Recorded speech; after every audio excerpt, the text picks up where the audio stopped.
दर्शन news.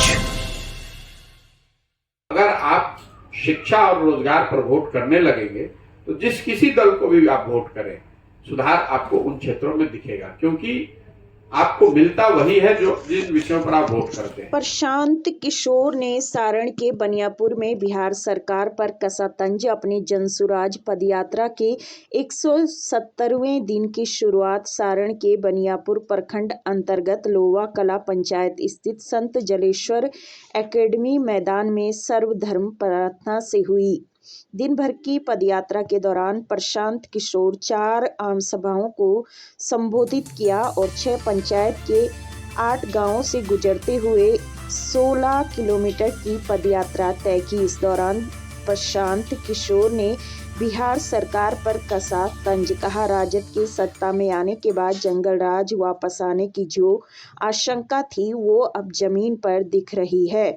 Nitish Kumar के कार्यकाल में ध्वस्त शिक्षा व्यवस्था के कारण 2 पीढ़ियां हमेशा के लिए अनपढ़ रह गई। ये उनके कार्यकाल का सबसे बड़ा काला अध्याय है। लोगों ने राम मंदिर के लिए वोट किया तो राम मंदिर बन रहा है।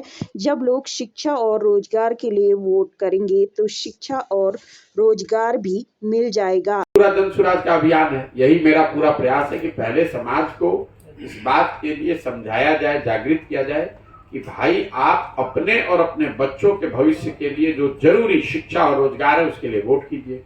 मैं तो देख रहा हूँ ज्यादातर लड़के यूपी से डिग्री ले रहे हैं, क्योंकि यहाँ वो डिग्री लेने में भी 5 वर्ष 6 वर्ष लग रहा है। और मैं पिछले कई दिनों से ये बात कह रहा हूँ, जब से पदयात्रा में देख रहा हूँ कि नीतीश कुमार के सरकार का मतलब नीतीश कुमार जैसे पढ़े लिखे व्यक्ति के मुख्यमंत्री रहते हुए बिहार की शिक्षा व्यवस्था का पूरी तरीके से ध्वस्त हो जाना उनके कालखंड का सबसे बड़ा काला अध्याय है। क्योंकि देखिए, अगर सड़क टूट गई है, कल एक अच्छी सरकार आएगी तो शायद सड़क बन जाए, लेकिन शिक्षा व्यवस्था के ध्वस्त हो जाने की वजह से अब अगर कल एक अच्छी सरकार आ भी जाए तो भी 2 पीढ़ियां जो इस शिक्षा व्यवस्था से निकल गई, अब जीवन भर उनको शिक्षित समाज के पीछे ही रहना पड़ेगा। अब वो कभी भी अपने आप को जाकर शिक्षित नहीं कर सकते हैं। इसलिए ये बहुत बड़ा दुर्भाग्य है। तीसरी जो बड़ी समस्या है वो स्वाभाविक तौर पर बिहार कृषि प्रधान देश है, राज्य है, तो यहाँ पर किसानी से, खेती किसानी से जुड़ा हुआ एक बहुत बड़ी जनसंख्या है।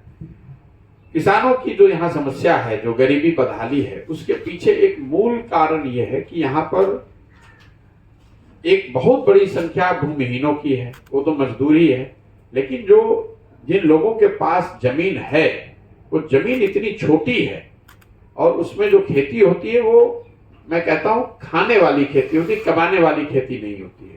तो वो है बिगड़ती हुई लॉ एंड ऑर्डर को लेकर जो समाज में चिंता है। मैं जब चंपारण में चल रहा था तब नया महागठबंधन अभी बना था, अक्टूबर में शुरू किया था, हम अगस्त में महागठबंधन बना था।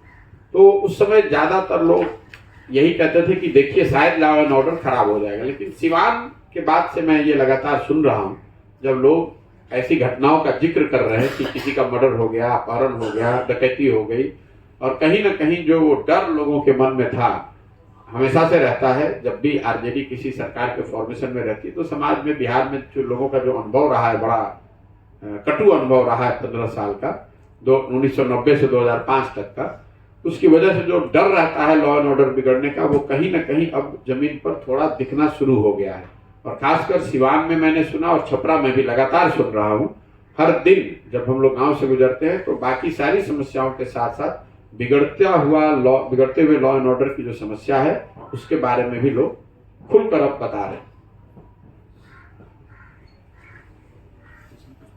अब अगर आपका कोई सवाल है तो पूछ लीजिए, नहीं है तो इसको बंद करें। समस्याएं तो सर बहुत सारी बिहार की है।